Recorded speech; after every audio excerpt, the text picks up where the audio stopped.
पारगयानम परमपरगयानम लोकमोहगयानम नमो सया सब सिद्धाणम। इक्को भी नमस्कारो जिनवर बस सहस्रवत मानस संसार सागर तारे नरम्बर नारिम्बर। अहो अहो श्री सद्गुरु करुणा सिंधु अपार आप हर पर प्रभु करो। अहो अहो उपकार अनंत शुद्ध आत्माओं को नमस्कार। शुद्ध आत्म स्वरूप प्राप्ति का लक्ष्य जिनका बन चुका प्रयत्नशील उन सभी साधकों को नमन नमन नमन। प्रभु परमात्मा देवादिदेव भगवान महावीर स्वामी के शासन में राजस्थान की धरती कोटा शहर दालावाड़ी दानवाड़ी परिसर में आप हम सब अपने ही चेतन चिदानंद को जागृत करने के लिए स्वाध्याय और सत्संग के माहौल में सब प्रकार की बाह्य जगत की प्रवृत्तियों को छोड़ के मात्र आत्महित के विचारों को श्रवण करने में अपने समय का उपयोग हो, सदुपयोग हो, इस दृष्टिकोण से हम यहाँ बैठते हैं। आज जन्माष्टमी है। महामानव महापुरुष भगवान श्री कृष्ण का जन्म उत्सव आज। मुझे ध्यान है उज्जैन में गुरुवर्य विचक्षण सिंह जी महाराज संदीपन आश्रम में प्रवचन देने पधारे थे। उस समय श्री कृष्ण और मित्र सुदामा दोनों से संबंधित आख्यान का कतिपय शब्दों में उल्लेख किया था। समय बलवान है, समय बदलता है, परिस्थितियां बदलती है। कोई समय था कि राजपुत्र और सामान्य पुत्र एक ही आश्रम में विद्या ग्रहण करते थे। परिस्थितियां बदलती है, समय बदलता है।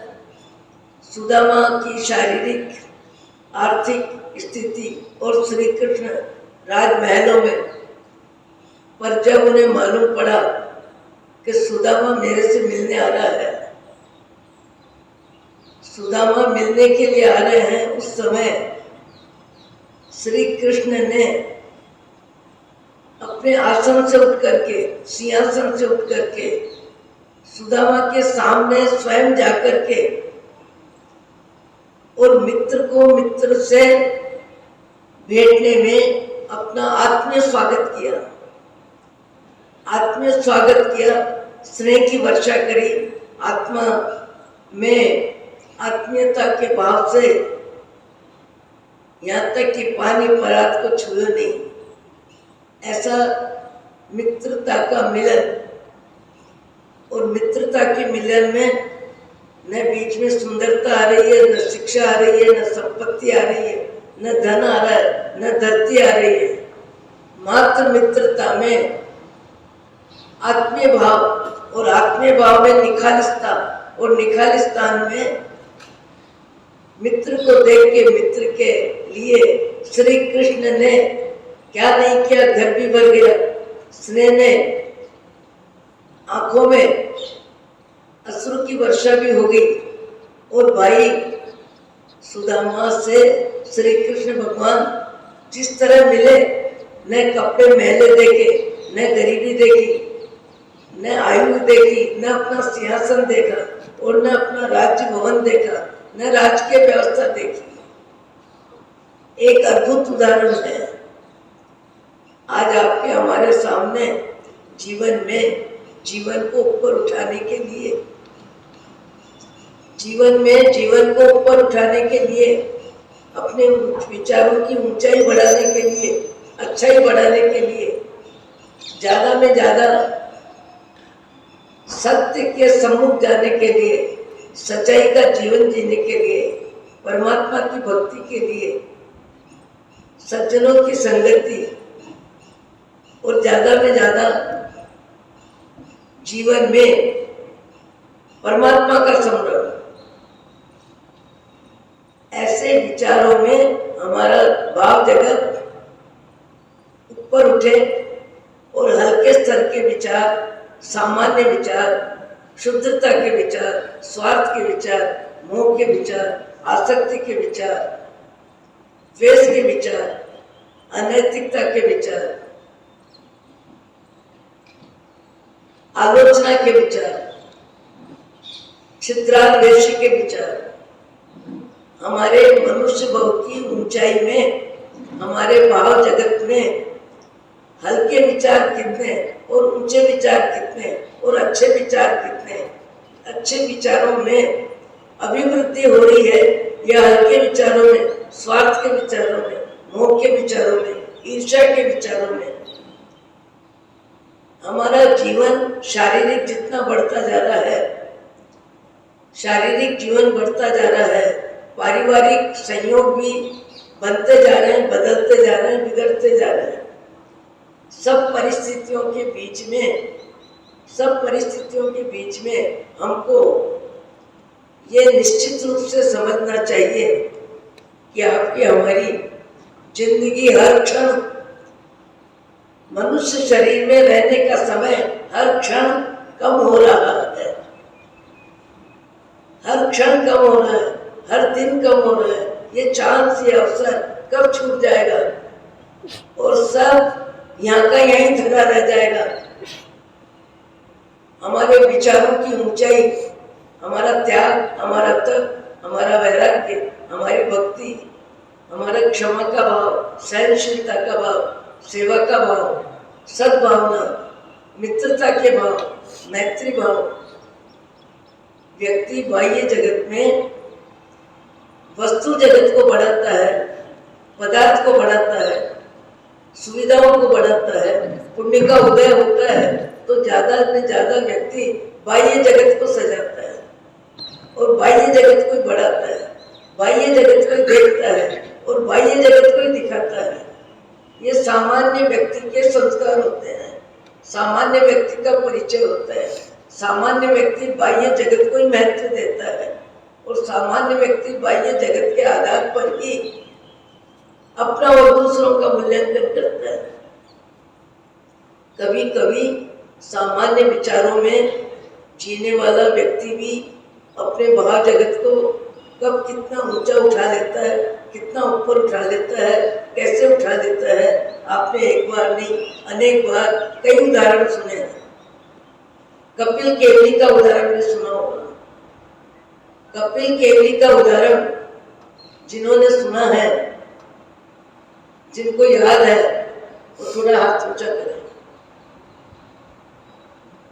कपिल केवली, कपिल एक पुरोहित पुत्र है और पुरोहित राजमान्य है और राजमान्य पुरोहित जी का जब देहांत हो जाता है तो उनका बेटा कपिल है और पुरोहित जी की जब यात्रा निकलती है और उनकी जगह, उनकी गद्दी पर, उनके स्थान पर पुरोहित पद जब किसी और को दिया जाता है, किसी और को दिया जाता है, उस समय पुरोहित जी की पत्नी के आंख में पानी आ जाता है। बेटा छोटा है पर बेटे को लगा मेरी माँ के आंख में पानी क्यों है, आंख में पानी आने का क्या कारण। माँ कहती है कि बेटा यदि तू योग्य होता, यदि पंडिताई होती, पढ़ाई होती, लिखाई होती, तेरी योग्यता यदि होती तो पुरोहित का पद, राज दरबार में जो पुरोहित का पद है वो तुझे मिलता। तेरी योग्यता नहीं है, तू पढ़ा लिखा नहीं है, इसलिए वो पद किसी और को मिल रहा है। अधिकारी तू था, बाप का अधिकारी बेटा होता है और बाप का बेटा अधिकारी होने पर भी तुझे अधिकार नहीं मिला और किसी और को अधिकार मिल रहा है, इसलिए मेरी आंख में पानी आ गया। यदि तू पढ़ लिख के होशियार होता तो ये स्थान तुझे मिलता। तब उसके विचारों में विचार बदल गए। खेल कूद में, हंसी मजाक में जैसे समय बीत रहा था, उस समय को बदलने में मन तैयार हो गया और मुझे अब शिक्षित होना है, मुझे अब पढ़ाई करना है, मुझे अब सद्गुण बढ़ाना है, मुझे अपने व्यक्तित्व को ऊपर उठाना है, ऐसा विचार करके माँ को कहता है मुझे पढ़ना है, मुझे पढ़ाई करनी है। और पढ़ाई के लिए माँ ने भेज दिया पुरोहित जी के मित्र के वहां, और मित्र के वहां खाना पीना सब कुछ मिल रहा है, और सब कुछ मिलते हुए सब कुछ मिल रहा है, पर सब कुछ मिलते हुए समय अच्छा व्यतीत हो रहा है, क्योंकि सुविधा मिले, साधन मिले, प्रेम मिले, आत्मीयता मिले, जो चाहिए वो मिले, खाने पीने को, रहने को, तो व्यक्ति का मन प्रसन्न होना स्वाभाविक है। योग संयोग से उसी परिवार में एक आया की लड़की रहती है, और आया की लड़की जो रहती है उसके साथ दिन में 10 बार मिलना होता है, 10 बार बातचीत होती है। वो भी कम उम्र का है, आया भी कम उम्र की है, दोनों की परस्पर बातचीत होती रहती है, और बातचीत होते होते मन बदल जाता है, और मन बदल के मन एक दूसरे के निकट हो जाता है, और निकट भी इतना हो जाता है कि दोनों का सांसारिक जीवन, विवाहित जीवन में जीवन बदल जाता है। जैसे ही जीवन बदलता है वैसे ही उसे लगता है अब आपके मेरे जीवन में पैसा चाहिए, सुविधा चाहिए, साधन चाहिए, मकान चाहिए, कपड़े चाहिए, ये चाहिए, वो चाहिए, चाहिए चाहिए चाहिए, पर चाहिए की व्यवस्था कुछ भी नहीं है। केवल प्रेम लगन हो गया, केवल मन मिलने से लगन हो गया, केवल शादी हो गई, पर शादी होने के बाद संसार बसाने के लिए सब चाहिए।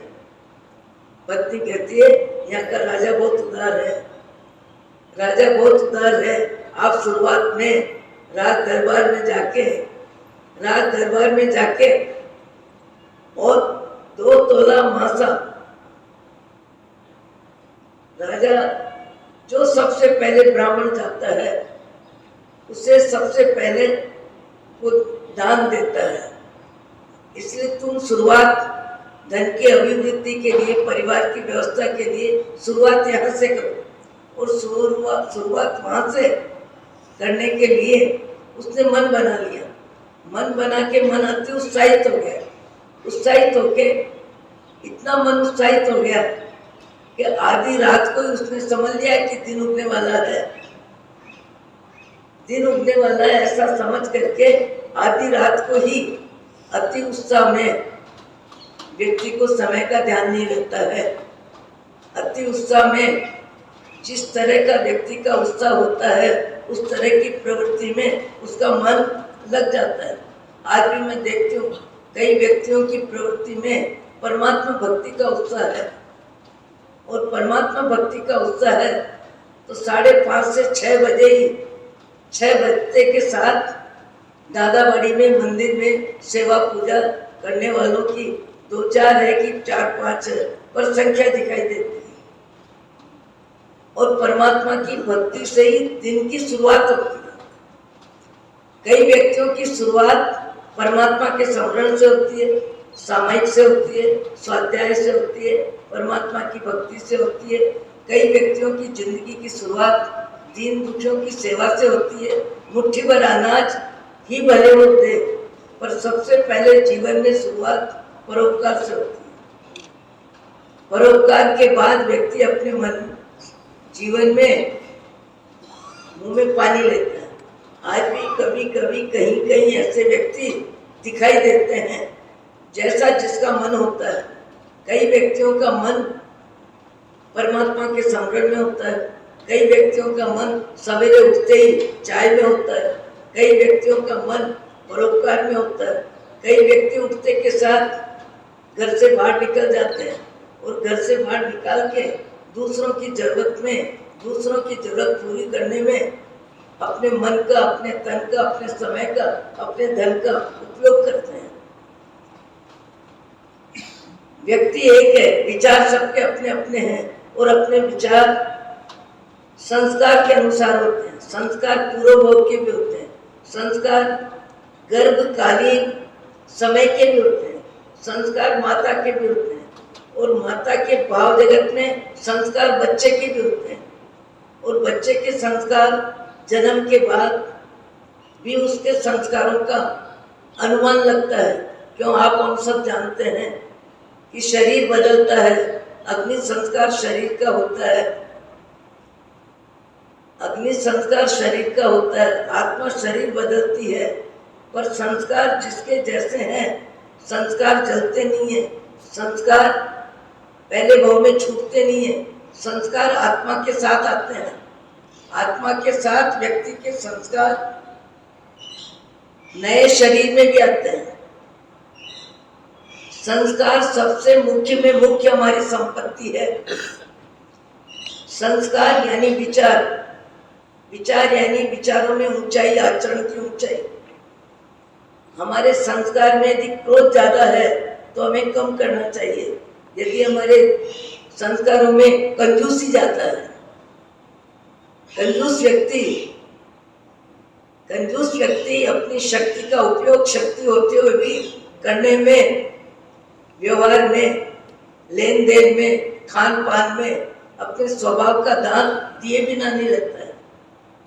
उदारता व्यक्ति में होती है तो भी उसका व्यवहार दिख जाता है, और कंजूस का व्यवहार भी दिख जाता है, क्षमाशील व्यक्ति का व्यवहार भी दिख जाता है, और क्रोधी व्यक्ति का व्यवहार भी दिख जाता है। व्यवहार प्रकट हो जाता है, और व्यवहार संस्कार के आधार पर होता है।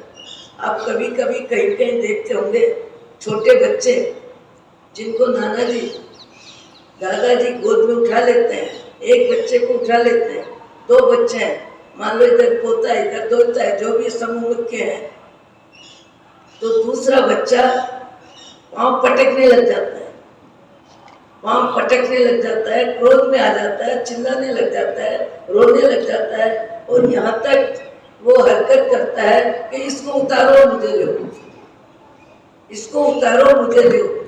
ये है संस्कार। ये संस्कार कहाँ के हैं?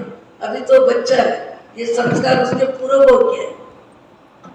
पूर्व भोग के संस्कारों में क्रोध है, ईर्ष्या है।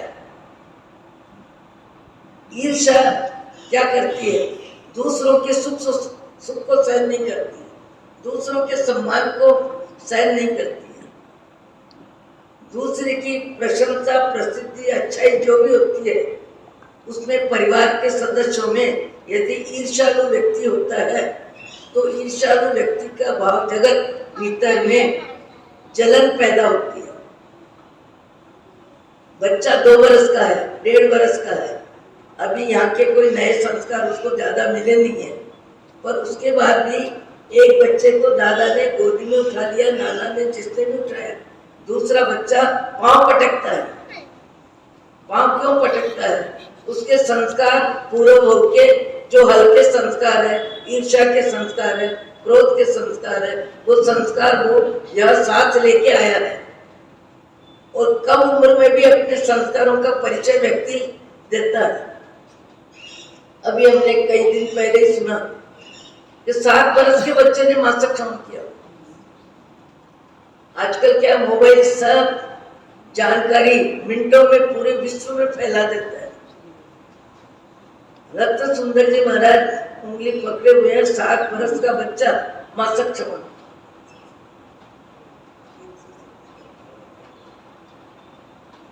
जीवन में, त्याग में, तप में, भक्ति में किसका कितना समय लगता है।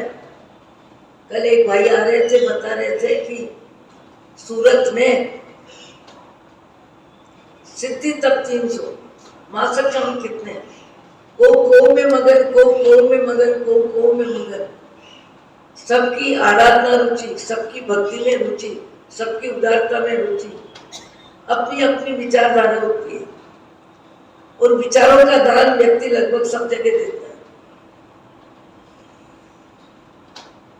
इतना छोटा बच्चा को क्रोध किसने सिखाया? पांव पटकना किसने सिखाया? उस बच्चे को नीचे उतारो, मुझे लो। कई बच्चे जिनके अहिंसा के संस्कार होते हैं, जमीन में कीड़ा है बोलते हैं, और कई बच्चे कीड़े को मसल देते हैं, कई बच्चे मक्खी पे हाथ मार देते हैं, कई व्यक्तियों को लगता है मेरे शरीर पे मक्खी बैठी क्यों। अच्छे अच्छे बड़ी उम्र के व्यक्ति भी मक्खी को बैठने में उसके प्राण की हानि हो इसकी चिंता नहीं, मेरे शरीर पे क्यों बैठी, मक्खी को मार देते हैं। कई व्यक्ति चलते हुए पांव से कीड़े को रगड़ देते हैं। कई व्यक्ति अपने जीवन में अहिंसा के संस्कार, जीव दया के संस्कार, जीवो और जीने के संस्कार इतने ज्यादा होते हैं कि वो पद यात्रा करते हुए भी अपने संस्कारों की सुरक्षा करते हैं। कई बच्चे मैं देखती हूँ छोटी उम्र के हैं, मंदिर जाते हैं, दादा दादी मम्मी जो भी लेके जाते हैं, कहीं कहीं दान के संस्कार होते हैं और दान के संस्कार इतने होते हैं कि बच्चे को 10 रुपए दादी दे रही है, माँ दे रही है, जो भी डालने के लिए, और बच्चा कहता है नहीं और दो और दो और दो। अब दादी है कि मम्मी है जो भी है, पर्स में अपने पैसे की व्यवस्था हिसाब है, मन का भी हिसाब है, धन का भी हिसाब है, व्यवस्था का भी हिसाब है, भाव का भी हिसाब होता है। फिर 10 का 20 का दिया तब भी कहता है नहीं नहीं नहीं। और फिर क्या करता है, माँ मम्मी के हाथ से पर्स छीन लेता है, लाओ मेरे को दो मेरे को दो। अब उसको किसने सिखाया कि 10 का नहीं डालना, 20 का नहीं डालना, और पर्स में से 50 का नोट निकाल के और भंडार में डाल के मम्मी के सामने हंसता है और मम्मी को नाराजगी आ रही है। नाराजगी क्यों आ रही है कि उसने जरूरत से ज्यादा डाल दिया। वो खुश क्यों हो रहा है कि उसकी इच्छा की पूर्ति हुई। अभी इच्छा की पूर्ति वर्तमान के संस्कार नहीं है। जिस भाव में रहा है, दानवीर रहा होगा, धन होगा, दूसरों को देने में उदारता होगी, दूसरों की जरूरत में तन से, मन से, धन से जो व्यक्ति ज्यादा में ज्यादा उपयोगी बनते हैं उनका शरीर जलता है, संस्कार नहीं जलते हैं। संस्कार आने वाले भाव में संस्कार आते हैं। व्यक्ति को अपने जीवन में सबसे ज्यादा संस्कार शुद्धि का ध्यान देना चाहिए। हमने अपनी आंखों से हमने क्या देखा, साधु संतों में तो स्वाभाविक है, गुरुदेव विचक्षण सिद्धू महाराज पद यात्रा करते और कहीं कहीं देखते कि एक कोई जीव मरा हुआ है और उसके पास 150 चींटियां, ईलियां उसको घेर रखा है। 150 चींटियां एक जगह इकट्ठी हो गई है, ट्रक आ रहा है सामने से, वो तत्काल खड़े हो जाते हैं, डंडा लेके खड़े हो जाते हैं, आने वाले को ऐसे कहते हैं ऐसे जाओ ऐसे जाओ, और खुद खड़े रह के अपनी पदयात्रा रोक के 2 मिनट खड़े रह के उन जीवों की सुरक्षा के लिए पानी के छींटे देके और अपने डंडा सन से उन जीवों को एक तरफ हटाने की कोशिश में 5-7 मिनट लगाते हैं। जीव दया ही रमनी चाहिए। जीव दया तो जीवन का सबसे ज्यादा महत्वपूर्ण कार्य होता है। इंद्रियों को अधीन करना, नित्यम सत्यम वदई, सच बोलना, इंद्रियों को अनुशासित रखना और जीव दया का पालन करना, 3 गुण जीवन में ज्यादा आना चाहिए। आज भी आप हम सब अनुभव करते हैं, अपने ही परिवार में घर के 4 सदस्य होते हैं, 4 सदस्यों के विचारों में भी क्या होता है, विचारों में भेद होता है। कोई व्यक्ति देने में रुचि रखता है, कोई व्यक्ति कम देने में रुचि रखता है, कोई व्यक्ति गरम गरम नरम नरम रोटी किसको दे देता है, कर्मचारी को। आज मेहमान आने वाले हैं, तुम पहले गरम रोटी खा लो, 3 बजे भी मेहमान आएंगे, खाना बहुत देर से मिलेगा, भूखे कब तक काम करोगे। दूसरा व्यक्ति देखता है अरे गरम गरम फुल्का, इतना घी डाल के, गरम सब्जी अभी बनी, अभी मेहमान आए नहीं, सबने खाया नहीं, ऐसे कैसे देने लगे। व्यक्ति अपने स्वभाव का दान सब जगह देता है। एक व्यक्ति उचित निर्णय लेता है, दूसरा व्यक्ति उचित निर्णय को भी नकारता है। एक व्यक्ति क्षमा की बात करता है, दूसरा व्यक्ति क्रोध बढ़ाता है। एक व्यक्ति अच्छे कार्य में अच्छे विचारों का सहयोग करता है, दूसरा व्यक्ति ऐसी बात करता है तो उस योजना को खटाई में रख देता है। अपने स्वभाव को जांचना मनुष्य भाव में सबसे जरूरी है। हमारी रुचि में परोपकार है, अतिथि सत्कार है, दीन दुखियों की सेवा है, परिवार की जवाबदारी में वफादारी है, पड़ोसी के साथ भी हमारा तालमेल है, हमारे विचारों की ऊंचाई ही हमारी जिंदगी है और हमारे विचारों की ऊंचाई और अच्छाई उसके आधार पर ही हमको अपना मूल्यांकन करना चाहिए। केवल कपड़ों के आधार पर मूल्यांकन किया, फ्रिज के आधार पर मूल्यांकन किया, जेवर के आधार पर मूल्यांकन किया, सुंदरता के आधार पर मूल्यांकन किया, ये सारा मूल्यांकन पूर्व भोग की कमाई है और पुण्य का परिचय है और पुण्य की व्यवस्था है और पुण्य कर्म का पसारा है। पर वर्तमान में उस पुण्य का उपयोग आप क्या कर रहे हैं, कैसे कर रहे हैं, कितना कर रहे हैं। कई व्यक्तियों का नेचर कड़ी बिगाड़ होता है, अच्छे काम में भी ऐसे विचार दे देते हैं कि जो वो कार्य 19 हो जाए। अरे क्या जरूरत है, इसकी क्या जरूरत है, ऐसे क्या जरूरत है। सबके विचार अपने अपने होते हैं। व्यक्ति अपने स्वभाव का दान दिए बिना नहीं रहता है। मुझे लगता है सामाजिक कार्यकर्ताओं में कंजूस व्यक्तियों की नियुक्ति कम होनी चाहिए, उचित उदारता होनी चाहिए। अति में नहीं होनी चाहिए पर उचित तो होनी चाहिए।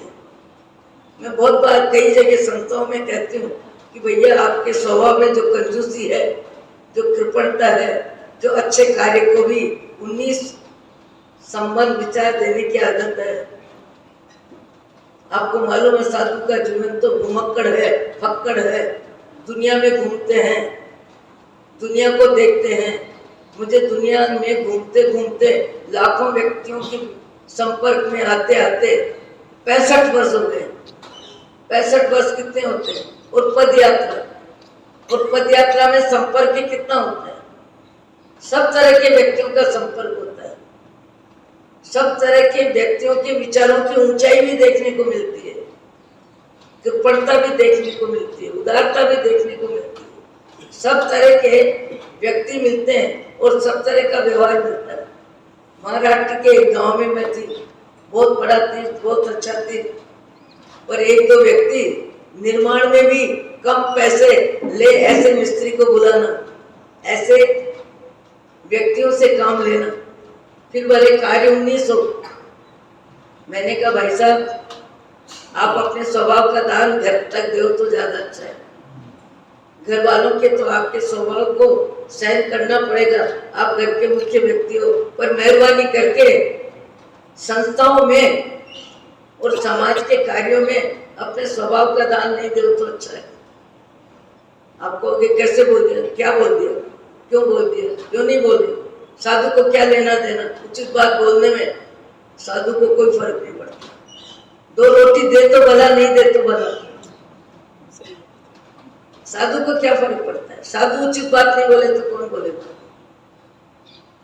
और बोलना ही चाहिए, बोलने से ही सामने वाले को समझ आती है।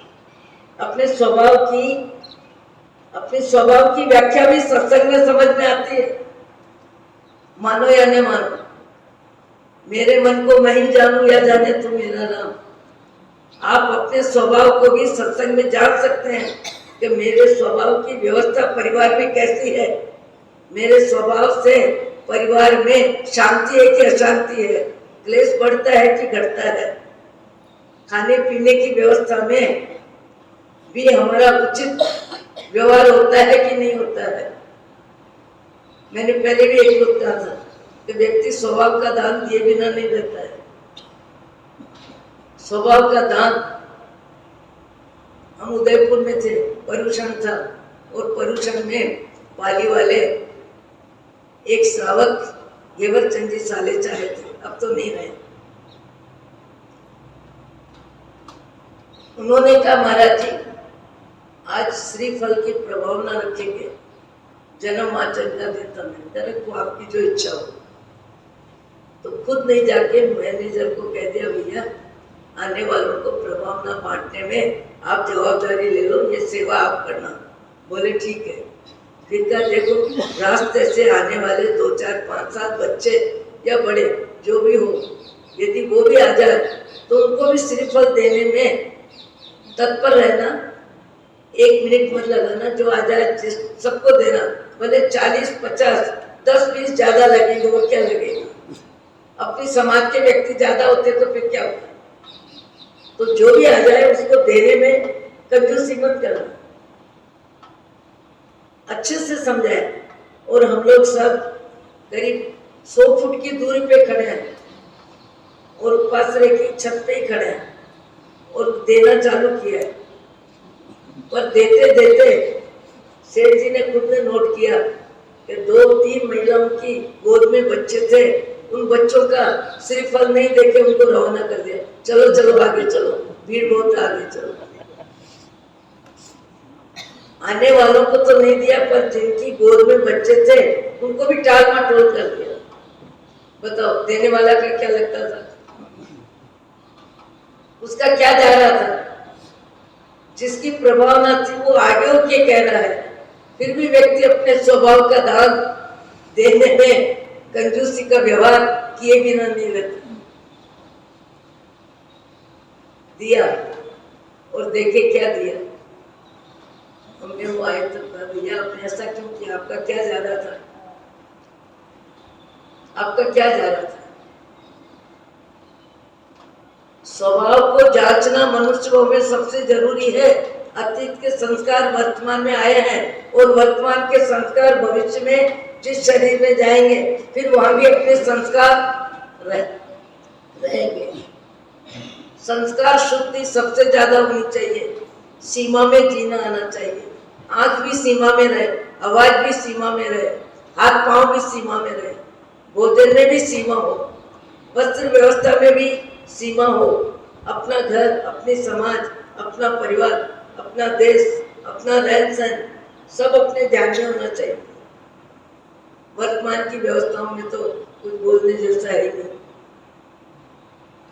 परिवर्तन परिवर्तन परिवर्तन, अजब गजब का परिवर्तन चल रहा है।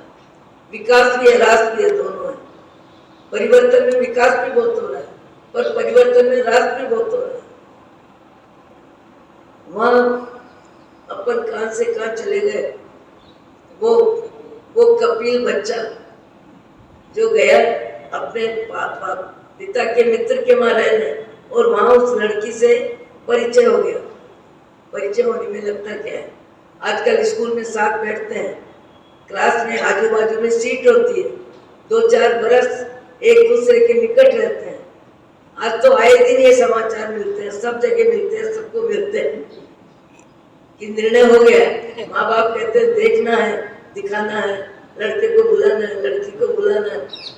फिर जब बात बहुत ज्यादा आगे बढ़ जाती है तब सामने वाला कहता है हमारा निर्णय हो गया है। वहां आया कि लड़की के साथ पुरोहित का लड़का, ब्राह्मण जाति का लड़का, और वो लड़का संपर्क में रहने से दिन भर साथ घूमना, बोलना, आना जाना, यहाँ तक कि दोनों विवाहित जीवन में बन गए। और विवाहित जीवन में बनने के बाद चाहिए चाहिए चाहिए, वो दासी जिसको पत्नी बनाए वो कहती है चाहिए, आपके पास क्या है, कमाने की शुरुआत करो, घर में ये चाहिए वो चाहिए, क्या नहीं चाहिए, सब चाहिए। और शुरुआत के लिए राजा 2 तोला मासा स्वर्ण देते हैं, सबसे पहले वहां जाओ और उनसे लेके आओ। और लेके आने के लिए उस समय गए और जाने में रात्रि आधी रात थी और उनको लगा बोर होने वाला है, जल्दी जल्दी उत्साह से चले गए।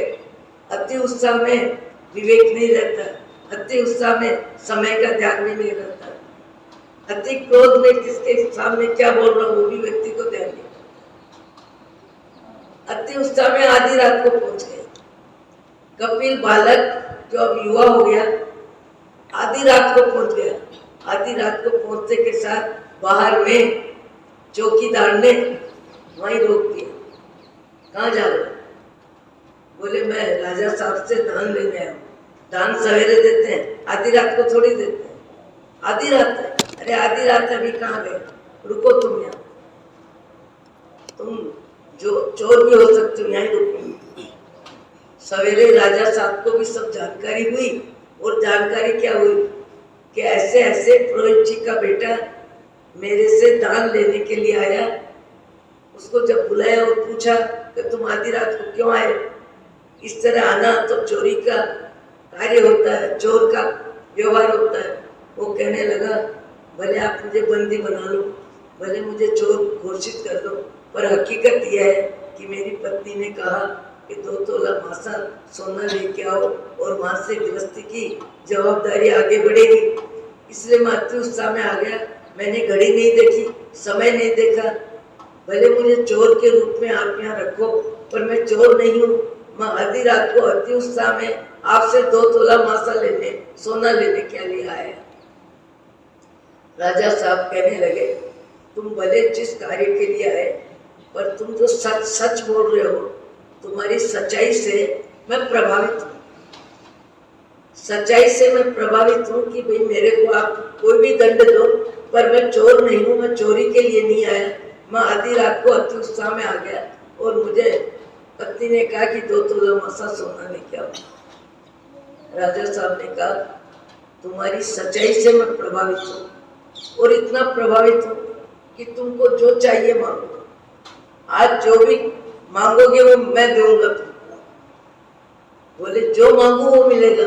बोले जो मांगोगे वही मिलेगा। मैं तुम्हारी सच्चाई से इतना प्रभावित हूँ, सच्चाई से प्रभावित हूँ। तो कपिल कहता है कि मुझे थोड़ा समय दीजिए, सोचने का समय दीजिए। और सोचने का समय मांग के निकट के बगीचे में जाके बैठ जाता है और बैठ के विचार कर रहा है राजा की मेहरबानी है, राजा इतनी प्रसन्न है, और उदारता के लिए की भाषा कि जो मांगो वो मिलेगा। तो फिर 2 तोला क्यों, 10 तोला मांगू, फिर 10 तोला, फिर क्या 20 मांगू, 25 मांगू। लाभ में लोभ, उत्तराधायन सूत्र का ये उदाहरण है। उत्तराधायन सूत्र में ये वाक्य आया है, जहाँ लाभो तहाँ लोहो, लाभो लोहो पवटई। लाभ में लोभ बढ़ता है। जितना व्यक्ति को लाभ मिलता है, लाभ में लोभ बढ़ता है। ये सामान्य व्यक्ति की पहचान है। लाभ और लोभ नहीं हो, ऐसा होता नहीं है। लगभग लाभ में लोभ होता है। वो 10, 15, 20, 25 तोला, 50 तोला, 100 तोला।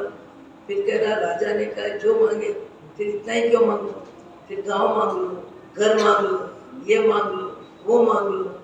फिर सोच रहा है फिर राजा का आधा राज्य ही मान लो। इच्छा शक्ति चाहिए चाहिए चाहिए में, चाहिए चाहिए में इच्छा शक्ति बढ़ती जा रही है, बढ़ती जा रही है, बढ़ती जा रही है। बताओ चाहिए में, चाहिए में इच्छा शक्ति बढ़ती है कि नहीं?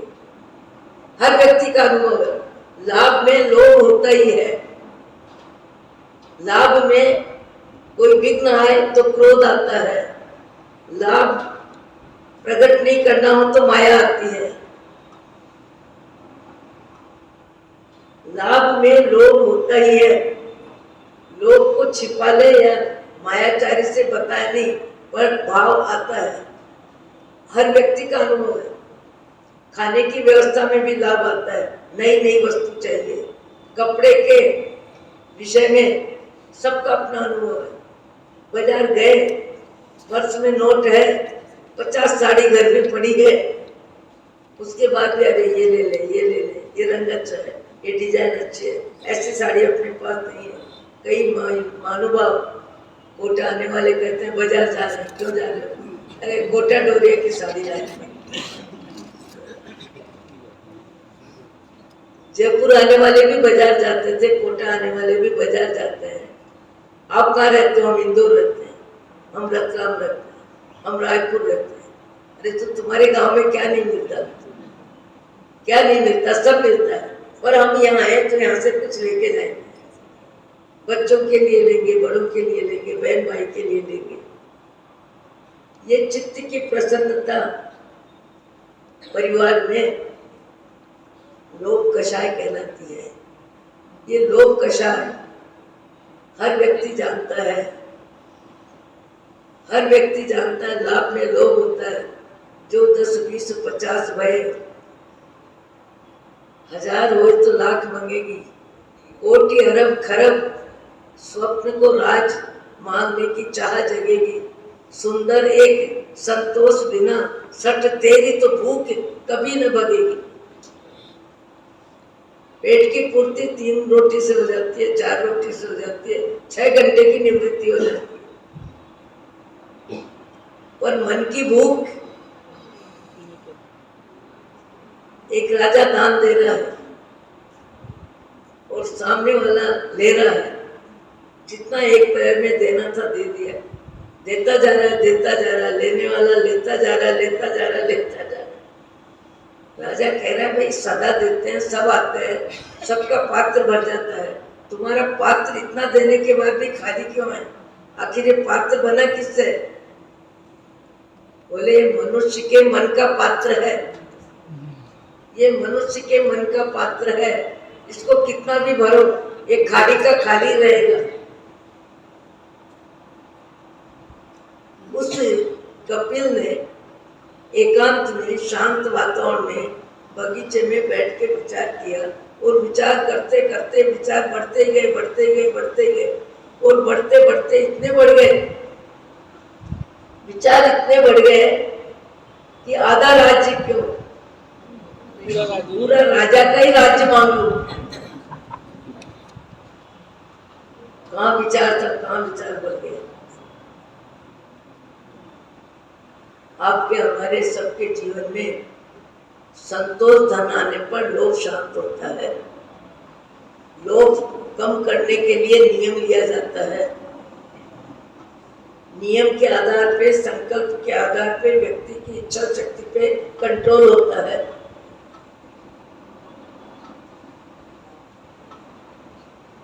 कंट्रोल होता है। मैंने अपने डॉक्टर सागर मजी साहब शाजापुर वाले, जिंदगी भर जैन शास्त्रों का अध्ययन किया, कई साथियों को, कई संतों को खूब अच्छा उन्होंने पढ़ाया।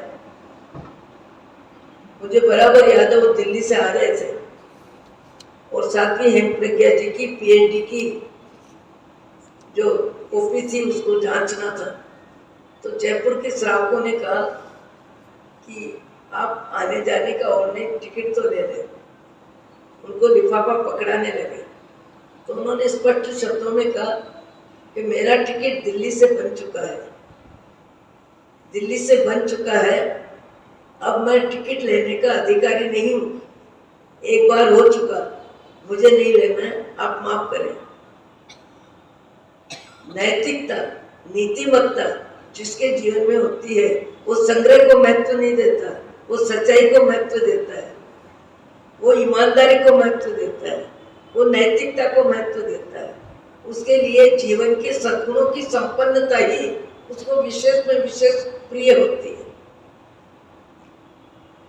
भोजन में एक बार आए थे रायपुर में, नाश्ता कर रहे थे, बड़े वृद्ध 80 वर्ष के व्यक्ति, बाप दादा के समान, और वो हम लोगों को तो पढ़ाते भी थे, तो हम लोगों को तो गुरु भी लगते थे। मैं जाके खड़ी हुई कि आप पधार रहे हैं, उस समय में जाने वाले थे, मुझे मालूम नहीं था नाश्ता चल रहा है। नाश्ता चल रहा था, एक व्यक्ति आया और ये चीज और लो, तत्काल हाथ आड़ा कर दिया, नहीं भैया, नहीं भैया। मैं दूर से सुना, क्या? बोले मेरे को 5 द्रव्य से ज्यादा लेना नहीं है, मेरा नियम है मैं 5 द्रव्य ही लेता हूँ, 5 द्रव्य मेरी थाली में आ चुका, अब 6ठा द्रव्य मैं ले नहीं सकता हूँ, मेरे नियम है। पढ़े लिखे विद्वान आगम ज्ञानी, पर लोभ पे कंट्रोल, नैतिकता पे, ईमानदारी पे, जीवन का संकल्प, आज भी कभी कभी कोई व्यक्ति बिना हक का लेने के लिए मना कर देता है कि बिना हक का मुझे नहीं लेना। अधिकतर व्यक्ति दूसरों का हक लेके ही राजी होता है, बिना हक का लेके ही राजी होता है। जितना हक में आना चाहिए उससे ज्यादा मिले तो ही लोग कशाय राजी होता है, राजी होता है। पाप आया इसकी चिंता नहीं है, धन आया इसकी प्रसन्नता है, जबकि मालूम है पाप का भुगतान कौन करेगा। ये धन तो परिवार में काम आ जाएगा, धन तो परिवार में बढ़ जाएगा, पत्नी बच्चे सबके काम आएगा, पर इस कमाई में जो पाप का बंध हुआ है, जो मायाचारी हुई है, जो झूठ बोलने का व्यवसाय हुआ है, इसका पाप का बंध किसको होगा? जो दुकान पे बैठ के कमा रहा है, जिस समय कमाई कर रहा है उस समय पत्नी के विचार साथ नहीं है, बच्चों के विचार भी नहीं है, बच्चे और पत्नी दुकान में नहीं है। दुकान में तो दुकान जो लेके बैठा है, व्यवसाय जो कर रहा है, उसी के विचारों के आधार पे व्यवसाय होगा। तो उसी के विचार जो आ रहे हैं, जैसे आ रहे हैं, जितने आ रहे हैं, उसका बंध उसी को होगा, परिवार को नहीं होगा। परिवार को कब होगा? उस पैसे से परिवार भोग उपभोग की सामग्री लेगा, प्रसन्नता जाहिर करेगा, ये बना दो, वो बना दो, ये ले लो, वो ले लो। तो उस पैसे से जो इच्छा पूर्ति परिवार के सदस्यों की होगी, वो इच्छा पूर्ति में पाप का बंध होगा। पर कमाई में कमाने वाले व्यक्ति को ही सारा पाप का भुगतान करना पड़ता है। और कभी कभी किसी किसी की आंख खुल जाती है, और खुल जाती है तो सच्चाई उसके जीवन का मूल मंत्र बन जाती है। यहाँ कपिल सोच रहा है कि मैं क्या मांगने आया था, और राजा साहब से कह के आया हूँ कि 10 मिनट में कुछ समय मेरे को सोचने के लिए दिया जाए, और मैं वापस आपके पास आ रहा हूँ मांगने के लिए। मैं अपने विचारों में कितना ज्यादा आगे बढ़ गया, इतना चाहिए, इतना चाहिए, इतना चाहिए, इतना चाहिए, इतना चाहिए, आखिर राजा का राज्य आधा ले लूं, यहाँ तक मन तैयार हो गया। पूरा राज्य राजा का राज्य है, वैसा ही मेरा भी राज्य हो जाएगा। ऐसे विचार आते आते आते उसको ऐसी अंतर्मुखता हुई कि तेरा लोभ, तेरा लालच, तेरी आकांक्षा, तेरी आसक्ति कहाँ 2 मासा सोना लेने आया था, और कहाँ अपनी इच्छा शक्ति को इस तरह लोभ में बढ़ाता जा रहा है, बढ़ाता जा रहा है, बढ़ाता जा रहा है, बढ़ाता जा रहा है। धिक्कार है तेरी, लोभ वृत्ति को धिक्कार हो, इस विचार को धिक्कार हो। और भाव बदले, इतने बदले आत्मा में, कोई नहीं चाहिए, कुछ नहीं चाहिए, कोई नहीं चाहिए, कुछ नहीं चाहिए, कुछ नहीं चाहिए। ऐसे विचार कपिल को इतने गहरे में आए, इतने गहरे में आए कि आत्मा से परमात्मा बनने का मार्ग मिल गया। आत्मा से परमात्मा बनने का मार्ग मिल गया। कोई नहीं चाहिए, कुछ नहीं चाहिए, कोई नहीं चाहिए, कुछ नहीं चाहिए। हमारे गुरु ने विचक्षण सिंह जी महाराज भी कोई नहीं चाहिए, कुछ नहीं चाहिए प्रतिकोण के बाद 1 घंटा तक रटना लगाते थे। हम पूछते मास्टर ऐसा क्यों? बोले अनंत काल में जीव, अनंत काल में जीव 5 इंद्रियों के विषयों को लेके, विषय कषाय को लेके जिंदगी में सदा व्यक्ति राग और वस्तु राग, 2 के बीच में कर्म बंधन किए हैं, और 2 के बीच में ही अनंत संसार बढ़ाया है। व्यक्ति और वस्तु, व्यक्ति राग और वस्तु राग, तीसरा राग कौन सा है? चाहे सोना है, चाहे चांदी है, हीरा माणक मोती, मकान दुकान जो भी है, सब वस्तु में आ जाएंगे। कपड़े जेवर, जमीन जायदाद जितनी है, सब वस्तु राग। और वस्तु राग से ज्यादा व्यक्ति का राग, जो मेरा सब तेरा, अनकंडीशन। एक बेटा, आज भी कमाने वाले कमाते हैं, और मरते हुए छोड़ना ही पड़ता है, और छोड़ने में बेटे के प्रति जितनी उदारता होती है, उतनी उदारता किसी के प्रति नहीं होती। अभी जलगांव में आरसी बापला ने अच्छे काम भी किए, गौशाला भी बनाई, और साधक भी जो आचार्य अस्थिमल जी महाराज के अनुयायी, उनको कईयों को 500-1000 रुपया महीना भी देते थे। अच्छे कार्य भी काफी किए, पर मृत्यु के समय 1000 करोड़ का परिग्रह, जो मेरा सब तेरा, एक पत्नी से संतान नहीं, दूसरी पत्नी से संतान नहीं, भाई के पोते को दत्तक लिया, उसका विवाह रायपुर किया और 2-4 वर्ष में उसकी जिंदगी का समापन हो गया। जो मेरा सब तेरा। सबसे ज्यादा उदारता व्यक्ति की कहाँ होती है? जो मेरा सब तेरा अनकंडीशन। कोई बाप नहीं कहता कि मेरे मकान पे नाम तो लिख मेरा, कि मैं तेरे को क्या क्या दे के जा रहा हूँ। केवल मकान पे तो मेरा नाम लिखते हैं, धर्म स्थानों पे मकान देने वाले नाम लिखाए बिना रहते नहीं। धर्म में व्यक्ति को लोग लालच, मैंने किया, मैंने किया, मैंने किया, मैंने किया, ये ममत्व, ये मोह भाव, ये आसक्ति, ये अहंकार, ये नाम का मोह धर्म में नहीं छूटता, संसार में छूटता है। संसार में तो मैंने देखा है 2 करोड़ का सामान बेटी को देने वाली माँ, देरानी जेठानी कोई नहीं देखे, बंद डब्बा पकड़ा दिया, बंद डब्बा पकड़ा दिया कि आप अपने घर जाके देखना या मत देखो, और घर में भी सबके सामने मत देखना, मैंने तेरे को दे दिया। 2 करोड़ का सामान बंद डब्बे में दे दिया। किसको दे दिया? जो मेरा सब तेरा, अनकंडीशन। धर्म कार्य में तब करे, जब करे, भक्ति करे, सब में प्रदर्शन, सब में धन्यवाद, सब में माला चाहिए, सब में तिलक चाहिए। मासिक श्रवण करे तब भी वही वेशभूषा, वही सांसारिक श्रृंगार, वही बाजे गाजे, वही स्वामी वात्सल्य, वही सारा कार्यक्रम जो संसार में होता है, वो सारा कार्यक्रम यहाँ भी होता है। मना करो कोई मानता नहीं।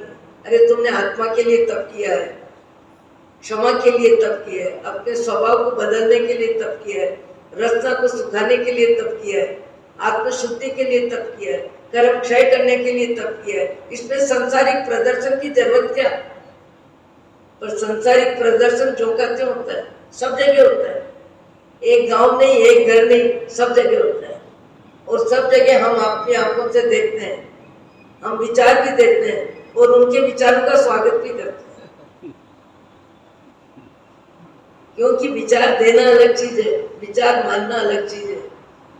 वो कपिल नाम का व्यक्ति, उसके भाव जगत में जितना हल्कापन था, इतनी ऊंचाई आते आते इतनी ऊंचाई आ गई कि बगीचे में बैठे बैठे कपिल को केवल ज्ञान, केवल दर्शन हो गया। कोई नहीं चाहिए, कुछ नहीं चाहिए, आत्मज्ञान हो गया, परमात्मा बन गया, आत्मा से परमात्मा बन गया। कुछ समय में ही भाव जगत कितना ऊंचा, कितना ऊंचा, कितना ऊंचा उठा। आपका हमारा भाव जगत बदल के भी व्यक्ति वस्तु में बदलता रहता है। भगवान आपको, मुझको, सबको सद्बुद्धि दे। अहो अहो करुणा सिंधु अपार, पामर पर प्रभु करो, अहो अहो बेकार, जे स्वरूप समझा बिना, आयो दुख अनंत, समझाव्यो ते पद नमो। श्री सद्गुरु भगवान परम पुरुष प्रभु सद्गुरु, परम ज्ञान सुखदान, जिन्हें आप्यो भान नीज, तिन्हें सदा प्रणाम। देह छता जिन्हें दशा, बरसे देहाती, ते ज्ञानी ना चरण हाँ, ओ वंदन अवनी। पंचखंड आज अष्टमी है, जन्माष्टमी, श्री कृष्ण भगवान का जन्म महोत्सव आज जगह जगह मनाया जाएगा। अष्टमी उपवास, सूर्योदय अवतट्टम पचखाई, जीवम प्यारम असम कर्म साइम, अनक्षरम उग्रम सहस्रगणम, बाणार पोर्ची साठ पोर्ची मुक्ति पत्के, जोम प्यारम असम गणम, खाइमम साइमम अनक्षरम उग्रम सहस्रगणम, सब समय विद्या गणम श्री ओरसी साठ कोरसी एकासन ओरसी साठ कोरसी मुर्सी पत्के चोंप्यारम असम पानम कानम साइनम अनंतम गणम सस्तगणम सागरी अगणम गुरु गुरुचन्न परिटोमेगणम सौ समय गणम से निवे आंडिल पचक्काई लेवा लेवडम गेत संसिटणम कित कोण पडुचे पटगर सब समय गणम से 12 तारीख से दूसरी बार परुषण पर्व की आराधना शहर में क्या नाम बोलते हो आपको? रामपुरा। मुझे शहर लगता है। रामपुरा में परुषण पर्व तपागत परंपरा में चालू होंगे और परुषण पर्व में यहाँ से 2-3 साल बीती 8-9 दिन 10 दिन के लिए वहाँ आराधना कराने के लिए जाएंगे। कार्यकर्ताओं से सबसे बात हो चुकी। मैंने इतना जरूर कहा कि आप समय की मर्यादा ज़्यादा रखो तो अच्छा है। शाम को 5 बजे यदि आपको स्वामीवास से निकलना है तो मैंने कहा 5:30 नहीं बजने चाहिए। 1 बजे महाराज को बैठा दो, 2 बजे बोली चालू कर दो, 4:30 बजे तक बोलियां कर लो, 5 बजे भगवान का जन्म सुना दो, तो 5:30 से 6:15 भोजन निमट जाए।